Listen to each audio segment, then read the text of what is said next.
আছে সূরাতুশ শিফা, আরোগ্য দানকারী সূরা, সমস্ত রোগের ঔষধ সূরা ফাতিহা, তাই না? বিশ্বাস আছে? এটা আছে। ওই যে সাহাবায়ে কেরামগণ রাস্তা দিয়ে যাচ্ছিলেন, বিস্তারিত ঘটনা, একটা লোককে সাপে কেটেছে, সাহাবীরা সূরা ফাতিহা বলে ফুঁক দিয়েছে, লোকটা সুস্থ হয়ে গেছে। সাপে কাটা রোগীকে সূরা ফাতিহা বলে ফুঁক দিয়েছে, সুস্থ হয়ে গেছে। এ হাদিস শোনা আছে?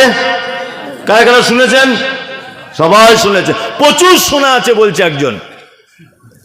আচ্ছা, আপনাদের এই গ্রামে কোনো লোককে সাপে কাটুকতে একটা মৌলভী সাহেব ফুঁক দিক,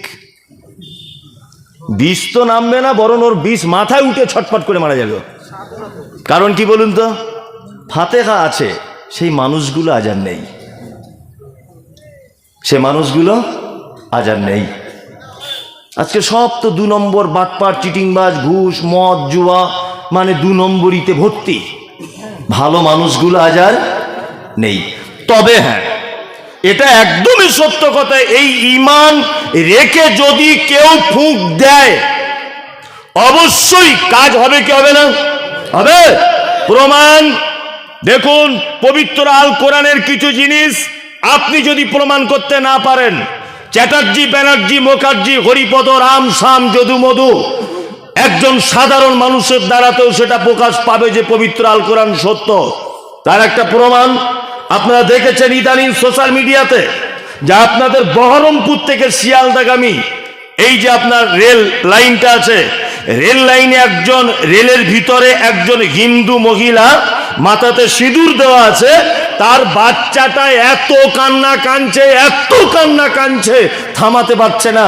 একজন বোরকা পরা, চাদরওয়ালা, মুখ ঢাকা মহিলা আস্তে করে সেই মহিলাটার পাশে বসে বাচ্চাটাকে নিজের কোলে নিয়ে আয়াতুল কুরসি বলে ফুঁক দিয়েছে, সুস্থ হয়ে গেছে, বাচ্চার কান্না বন্ধ। একটা অলৌকিক ঘটনা সোশ্যাল মিডিয়াতে দেখতে পাচ্ছেন, দেখতে পেয়েছেন এটা? তার মানে বোঝা যাচ্ছে আজও ভালো মানুষ যদি থাকে কাজ হবে। সূরা ফাতিহার আর একটা বৈশিষ্ট্য আছে।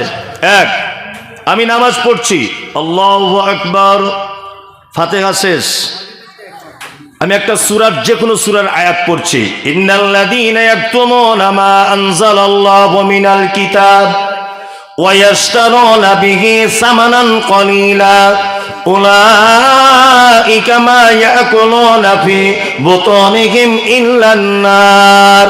ফাতিহা বলার পরে আমি এই সূরা বাকারার একটা আয়াত মাঝখান থেকে ধরলাম। আচ্ছা বলুন তো, আমার নামাজ হবে কি হবে না? হবে, কোনো সমস্যা নাই। যেখানে আপনার মুখস্থ ভালো আপনি সেখান থেকে ধরুন।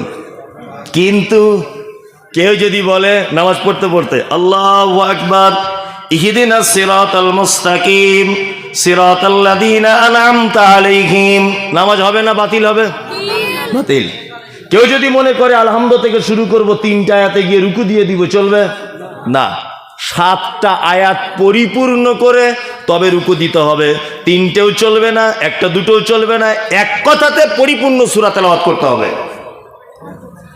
চলুন, মুহাম্মদ সাল্লাল্লাহু আলাইহি ওয়াসাল্লাম তিনি বলেছেন, লা সালাতা লিমান লাম ইয়াকরা বিফাতিহাতিল কিতাব, কোন সালাত হয় না, কোন সালাত সূরা ফাতিহা ছাড়া। ছাগলে বাচ্চা দেয় কত দিনে? 6 মাস পেটে বাচ্চা রাখে।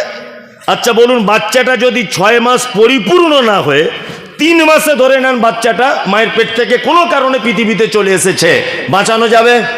অসম্পূর্ণ বাচ্চা, তাই না? এ কোনো কাজ হবে না। মুহাম্মদ সাল্লাল্লাহু আলাইহি ওয়াসাল্লাম বলেছেন, সূরা ফাতিহা ছাড়া তার সালাত, তার নামাজ এইরকম অসম্পূর্ণ, যেমন পশু তার বাচ্চা নির্দিষ্ট ডেটের আগে ডেলিভারি করে তার বাচ্চাকে নষ্ট করে দেয়। প্রত্যেক সালাত, জানাজা পড়ুন, ফরজ পড়ুন, সুন্নাত পড়ুন, নফল পড়ুন, ফরজ পড়ুন, যাই পড়ুন, ফাতিহা ছাড়া চলবে না। এত মারাত্মক একটা সূরা, আল্লাহ কি বা বলেছেন এমন কথা?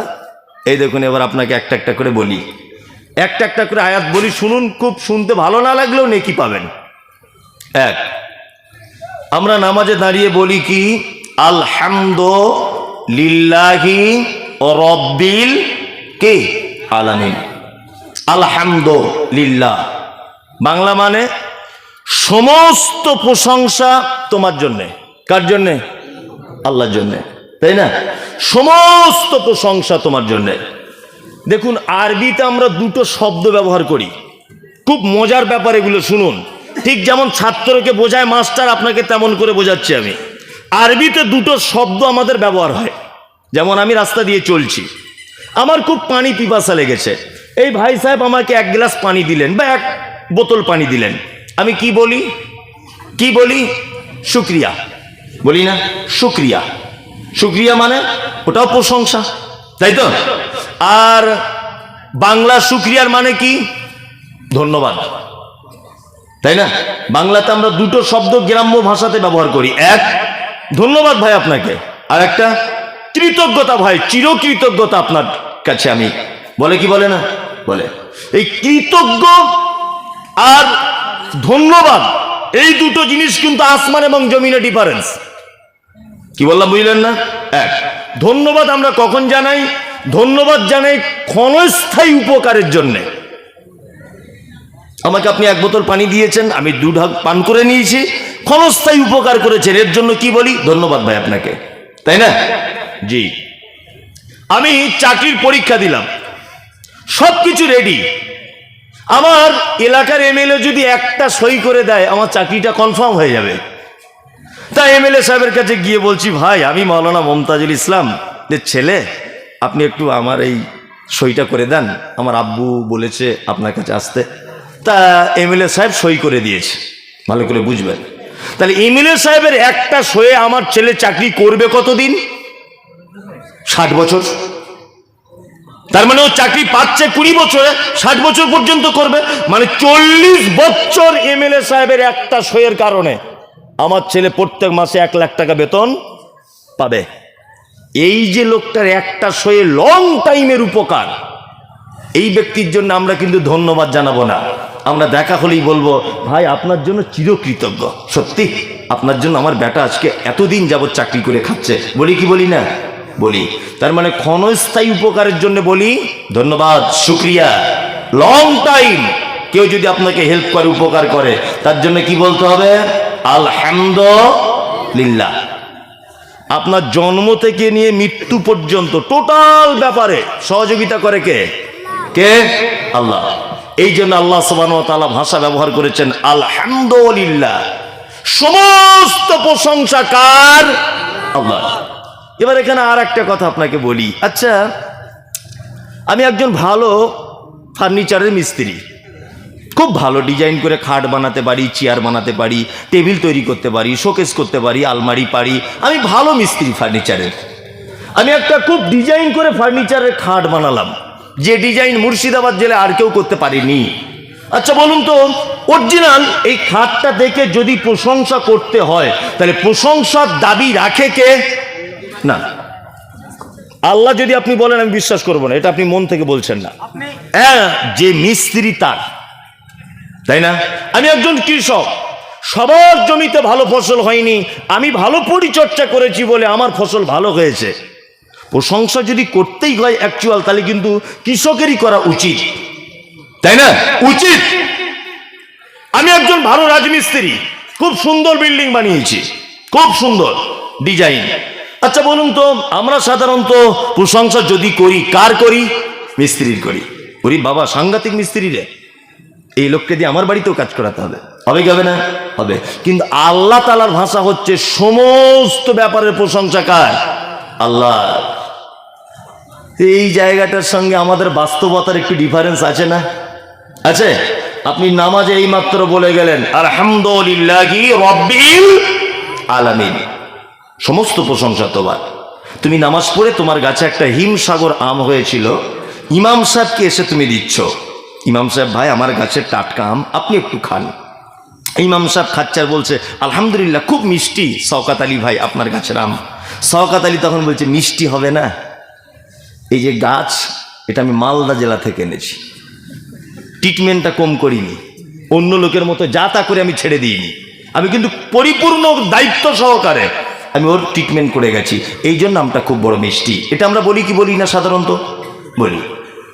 ভাই আপনার মেয়েটা তো খুব সুন্দরী, আপনি হঠাৎ করে বলে দিলেন। সুন্দরী তো হবারই কথা, আপনার ভাবিও যে সুন্দরী, কার পেটে হয়েছে দেখুন। এটা আমরা হাসির ব্যাপার নয়, এটা আমরা বলি কি বলি না, বলি। কিন্তু এই মাত্র আপনি মসজিদে বলে এলেন আলহামদুলিল্লাহ, সমস্ত প্রশংসা কার? আল্লাহর। বন্ধুরে আমার, প্রতিটা সৃষ্টির পিছনে পর্যন্ত যদি আপনি চলে যান, প্রশংসা আল্লাহ ছাড়া কারো কোনো গতি নাই। আমি মমতাজুল ইসলাম ফার্নিচারের যে খাটটা বানিয়েছি, কাঠ দিয়ে তৈরি করেছি, নয় আম কাঠ, নয় জাম কাঠ, নয় অন্য কোনো কাঠ। পৃথিবীর কোনো মেশিনে কাঠ তৈরি করা হয় না। কাঠ কার দান? আল্লাহর দান। গাছ কে বানায়? আল্লাহ বানায়। 1 কোটি টাকার গাড়ি আপনি কিনেছেন, ড্রাইভার আপনি বেতন দিয়ে রেখেছেন, পেট্রোল আপনি ভরেছেন, রোড ট্যাক্স আপনি দেন, ইন্স্যুরেন্স আপনার, সরকারকে ট্যাক্স দেন আপনি। কিন্তু আল্লাহ বলেছে বান্দা প্রশংসা আমার হওয়া লাগবে। তুমি যে পেট্রোলটা 100 টাকা লিটারে ভরেছ, পৃথিবীর কোনো মানুষ সে পেট্রোল বানাতে পারে না। তুমি মুর্শিদাবাদ জেলার মানুষ কোটি টাকার গাড়ি চাপবে বলে আমি আগে থেকে মাটির তলাতে পেট্রোল আমি রেডি করে রেখে দিয়েছি। মিস্ত্রি তুমি ঘর বানিয়েছ, কোটি টাকা দিয়ে যে বিল্ডিং তুমি তৈরি করেছ, এই বিল্ডিংটা করা হয়েছে ইট দিয়ে। ইট বানানো হয় কি দিয়ে? মাটি দিয়ে বানানো হয়। মাটি কার সৃষ্টি? আল্লাহর সৃষ্টি। তার মানে বোঝা যায় সারা পৃথিবীতে যত রকমের যা কিছু আছে, আপনি যদি তার শেষ পর্যন্ত পৌঁছে যান, তাহলে আমার আল্লাহর হাত রয়েছে। এই জন্য আল্লাহ বলেন বান্দা তুমি যখন মসজিদে যাবে, প্রথমেই দাঁড়িয়ে গিয়ে বলবে আলহামদুলিল্লাহি রাব্বিল আলামিন। আমি হলাম গোলাম, তুমি হলে রব। আর সারা পৃথিবীতে যত রকমের নিয়ামত তুমি আমাকে দিয়েছ, তার সমস্ত প্রশংসা আল্লাহ তোমার। কার প্রশংসা? আল্লাহ। তারপরে আর একটা শব্দ ব্যবহার করি। কি শব্দ? রব। রব বলি না? আল্লাহর নাম কি? কটা নাম আল্লাহর বলুন? 99টা। সব ভুল বলেছে, একটাও ঠিক বলেনি। যে যারা বলেছে 99টা, এরা কিছু বুঝেই না। আমি মমতাজুল ইসলাম, ভালো করে বুঝবেন, আমি মমতাজুল ইসলাম, এটা আমার নাম। আমি বক্তা, এটা আমার কি নাম না গুণ? গুণ, তাই তো? হ্যাঁ, আমি মমতাজুল ইসলাম, আমি ডাক্তার, এটা আমার নাম না গুণ? গুণ। আম, এটার নাম কি? এটার নাম ন্যাংরা আম। আম ন্যাংরা, এটা তার নাম। খুব মিষ্টি, এটা তার গুণ। আল্লাহর নাম একটাই, তার নাম আল্লাহ।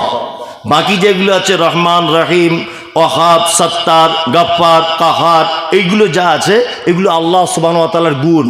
রহমান মানে দয়ালু, রহিম অতীব দয়ালু, কাহার খুব ক্ষমতাশীল, আজিজ খুব ক্ষমতাবান, এগুলো তার কি? গুণ। এবার একটা কথা বলি, যারা কায়দা বই পড়েছেন ছোটবেলা মক্তবে, ইয়া আল্লাহ, ইয়া রহমান, ইয়া রহিম, ইয়া মালিক, ইয়া কুদ্দুস, ইয়া সালাম, ইয়া মুমিন, ইয়া মুহাইমিন, ইয়া আজিজ, ইয়া জব্বার, এই যে 99টা নাম, এর ভিতরে ইয়া রব্ব আছে? আছে? নাই, রব নাম নাই। আল্লাহ 99টা নামের ভিতরে রব আছে? নাই।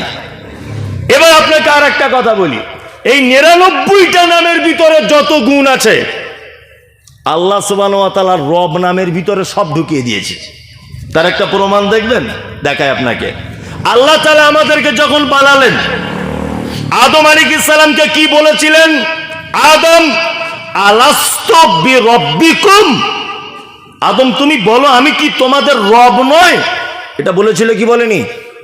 বলেছিল। তাহলে আল্লাহ আদমের থেকে স্বীকৃতি নিয়েছেন আল্লাহ বলে না রব বলে? রব, যে আমি কি তোমাদের রব নয়, এটা বলেছিলেন। 2, যখন আপনি মারা গেলেন কবরে কটা প্রশ্ন হবে? 3টা, তাই তো? আর একটা হাদিসে যদি আছে 4টা, তা 3টে প্রশ্ন। প্রথমে কি? মান রব্বুকা, ফেরেশতারা বলবে তোমার রবকে বলো। তা কি এখানে কি আল্লাহ বলছে না যে ফেরেশতারা বলবে তোমার আল্লাহকে বলো? বলছে? বলছে না। তাহলে পৃথিবীর সূচনাতে আমাদের থেকে স্বীকৃতি নেওয়া হয়েছে। আল্লাহ বলছেন আলাস্তু বিরাব্বিকুম, আমি কি তোমাদের রব নই? নাম্বার 2, পৃথিবী থেকে একটা মানুষ চলে গেল, তার সর্বপ্রথম প্রশ্ন করা হবে মান রব্বুকা, তোমার রব কে বলো। তাহলে 2 জায়গাতেই রব, সূচনাতেও রব, শেষেও রব। মাঝখানে রব কোথায় দেখি? 1, আপনি নামাজ পড়বেন, আল্লাহু আকবার, আলহামদুলিল্লাহি রাব্বিল আলামিন, এখানে রব আছে? আছে। সেজদায় চলে রুকুতে গেলেন, রুকুতে গিয়ে কি বলবেন? সুবহানা রাব্বিয়াল আলা, এখানে রব আছে? আছে। আবার রুকু থেকে উঠলেন, কি বলবেন? রব্বানা লাকাল হামদ, রব আছে? রব। আবার সেজদায় চলে গেলেন, কি বলবেন? সুবহানা রাব্বিয়াল আলা। তাই তো? এবার আপনি দুনিয়াতে অনেক গুনাহ করে ফেলেছেন, নামাজে পড়ে দোয়া করতে হয় না? অনেকজন দোয়া করে, কি করে না? পাপের কারণে, নিজের কোনো অভিযোগের কারণে, নিজের কিছু চাওয়া পাওয়ার জন্য আল্লাহর কাছে চায় কি চায় না? আল্লাহ বলছে বান্দা আসসালামু আলাইকুম ওয়া রাহমাতুল্লাহ, আসসালামু আলাইকুম ওয়া রাহমাতুল্লাহ, তোমার নামাজ শেষ হয়ে গেল, তুমি ভুল করেছো, আমার কাছে তুমি চাও। পবিত্র আল কোরআনে যতটা দোয়া বর্ণনা হয়েছে সব জায়গাতে আছে রব্বানা আতিনা ফিদ দুনিয়া, রব্বানা যালামনা আনফুসানা, রব্বানা লা তুযিগ কুলুবানা, রব্বানা হাব লানা মিন আজওয়াজিনা, রব্বানা যালামনা আনফুসানা, রব্বি হাবলি মিনাস সালিহিন। যত রকমের অভিযোগ আপনার আছে, আপনি যখন আল্লাহকে ডাকবেন প্রত্যেকবারে আপনাকে দুয়ার মাঝখানে বলা লাগবে ও রব্বানা রব্বানা রব্বানা, বলা লাগবে কি রাখবে না? একটা দুয়াতে কোরআন মাজিদে কোথাও আছে আল্লাহ বলছে আমাকে আল্লাহ বলে কিছু চাও? একটা দুয়া আছে কোরআন মাজিদে? নাই যে আল্লাহ বলে ডাইরেক্ট আমাকে বলো না। সব দুয়াতে, বাচ্চা কাচ্চা হয় না, মা হতে পারছো না তুমি, রাতের অন্ধকারে দোয়া করো রব্বি হাবলি মিনাস সালিহিন, ওখানেও রব। আল্লাহ বলছে আমাকে রব বলে রাখ। রাত 2টোর সময় তুই উঠে বাচ্চা কাচ্চা চাইছিস, আল্লাহ বলে ডাকিস না, রব বল। রব আবার এত গুরুত্বপূর্ণ একটা নাম যে আল্লাহ সুবহানাহু ওয়া তাআলা 99টা নামের যা মানে সব রবের ভিতরে ঢুকিয়ে দিয়েছেন। কি বললাম বুঝতে পারছেন? এবার বাংলায় বলে দিই রব কাকে বলে। রব কাকে বলে? আমার দিকে ফিরুন।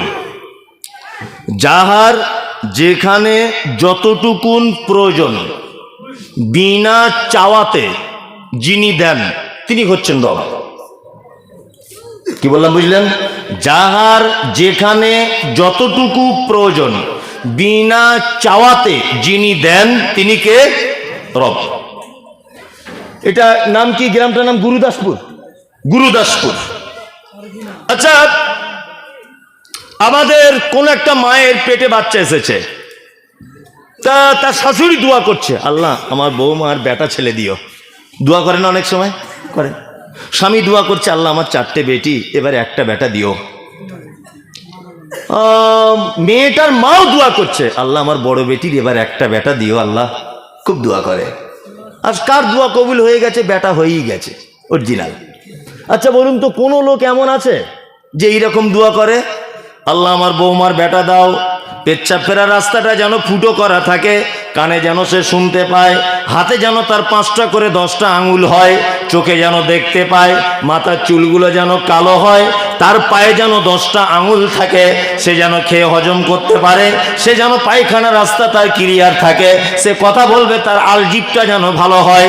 এরকম কেউ দোয়া করে না, শুধু দোয়া করে দেয় আল্লাহ আমার বৌমাকে একটা বেটা দাও, তাই না? আচ্ছা ধরে নেন বেটা হলো, ধরে নেন বেটি হয়েছে, বেটা না বেটি হয়েছে ধরে নেন। আচ্ছা নেপালের লোকগুলো দেখতে কেমন?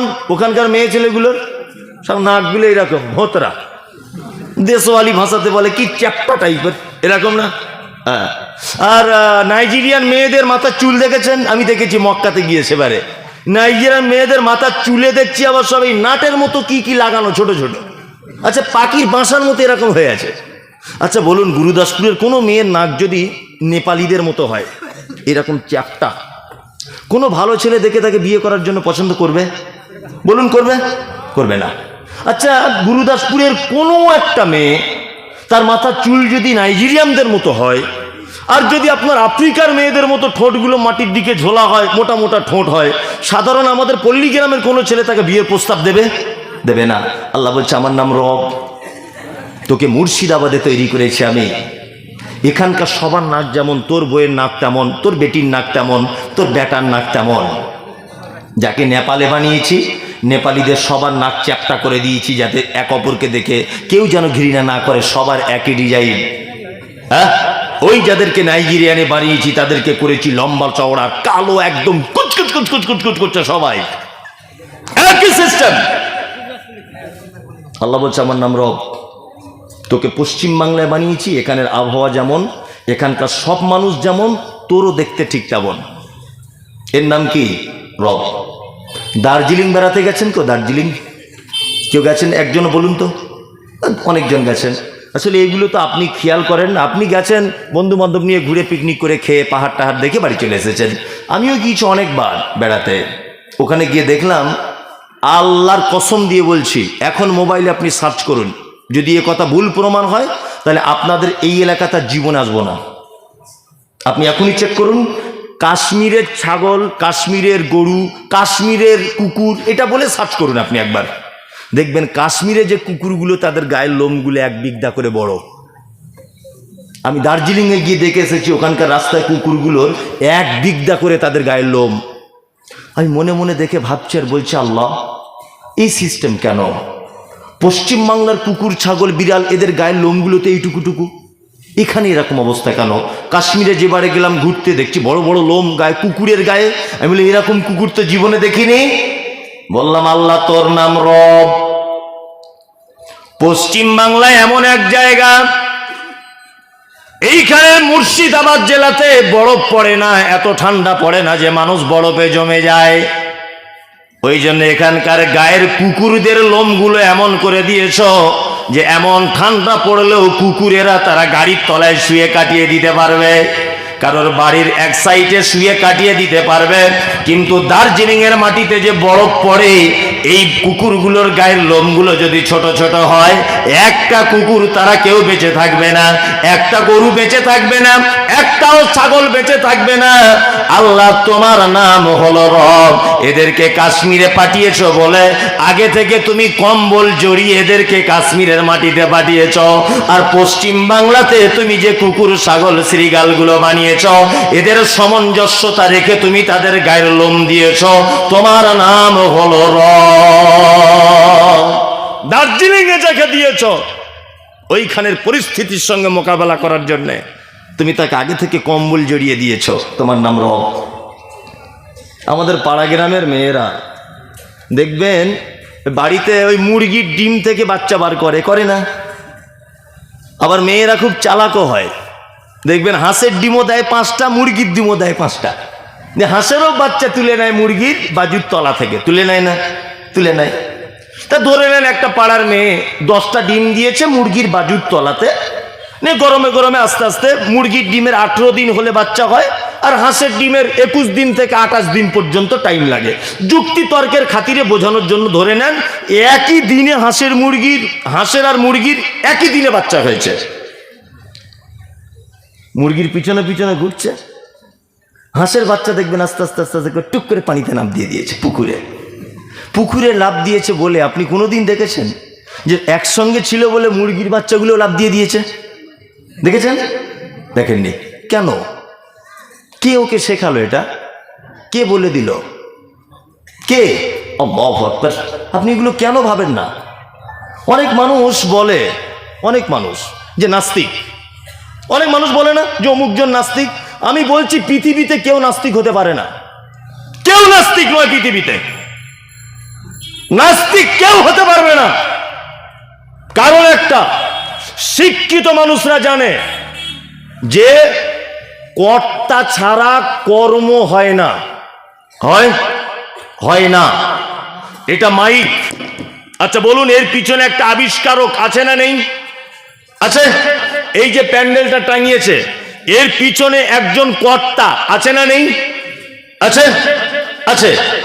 আপনি যদি এখন বিরিয়ানি খান, ভালো বিরিয়ানি, আচ্ছা বিরিয়ানি যখন আপনি খাবেন, এই যে বিরিয়ানির স্বাদ, এর পিছনে একটা রাঁধুনি থাকবে কি থাকবে না? অবশ্যই থাকবে।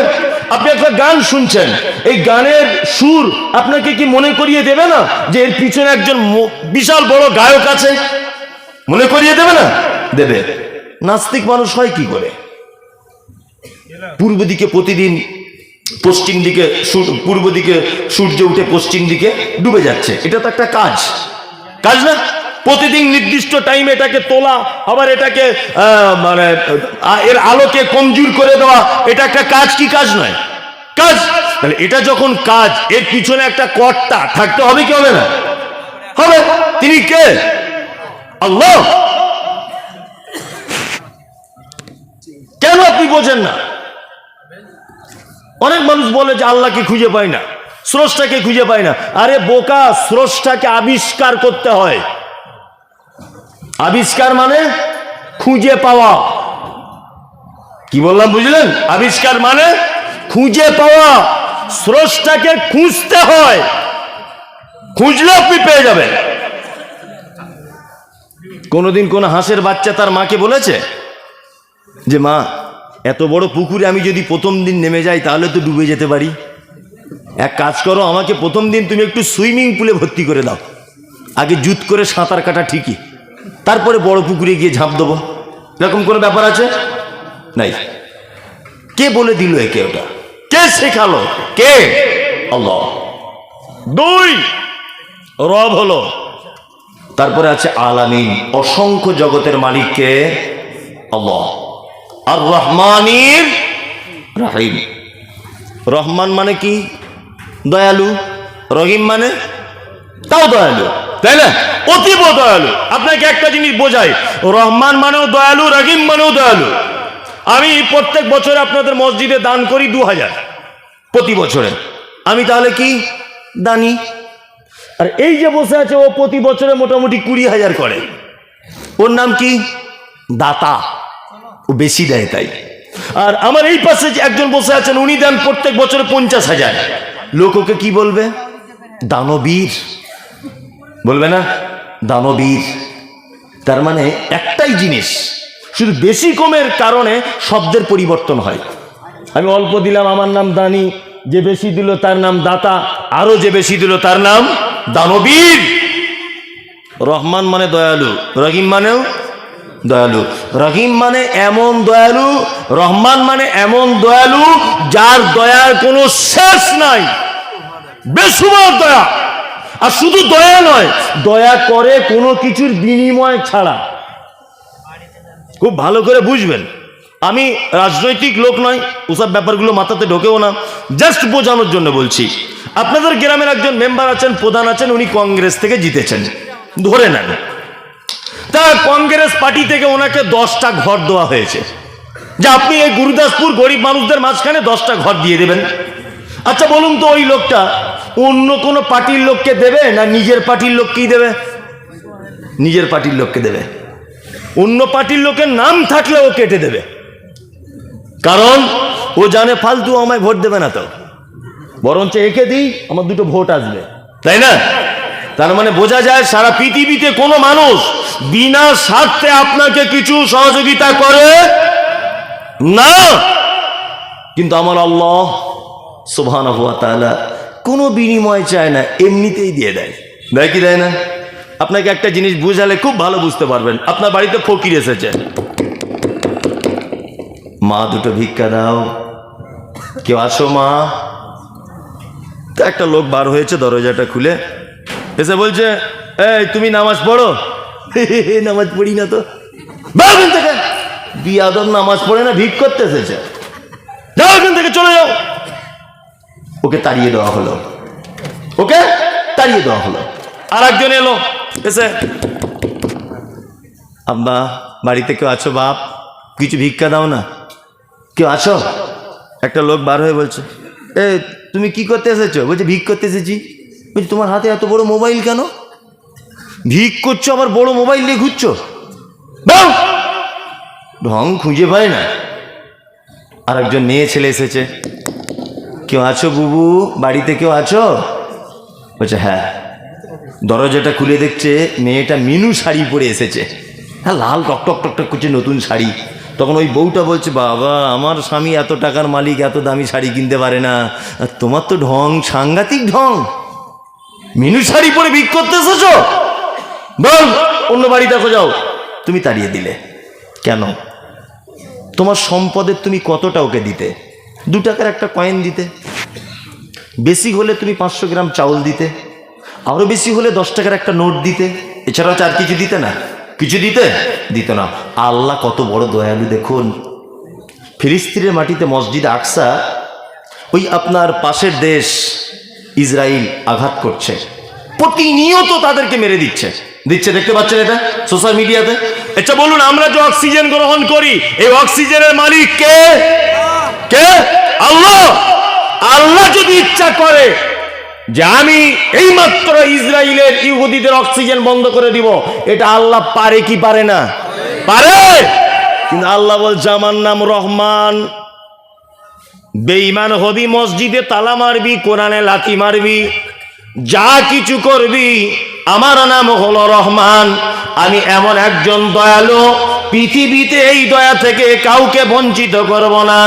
নামাজ পড়বি না, তোর জমিনে বৃষ্টি আসবে, তুই নামাজ পড়বি না, তোর জমিনেও ফসল হবে, তুই মসজিদে ভেঙে দেবার সহযোগিতা করবি, তবু আমার সূর্যের তাপ পাবি, পৃথিবীর কেউ তোকে বঞ্চিত করবে না। আমার নাম হলো রহমান। আমি এমন দয়া করি, বিনিময় চাই না। রাহিম, এটাও একটা দয়ালু। এই দয়াটা আবার মারাত্মক। এই দয়াটা খাসসাতান ইয়াউমাল কিয়ামা, বিশেষ ব্যক্তিদের প্রতি কিয়ামতের দিন দয়া করা হবে।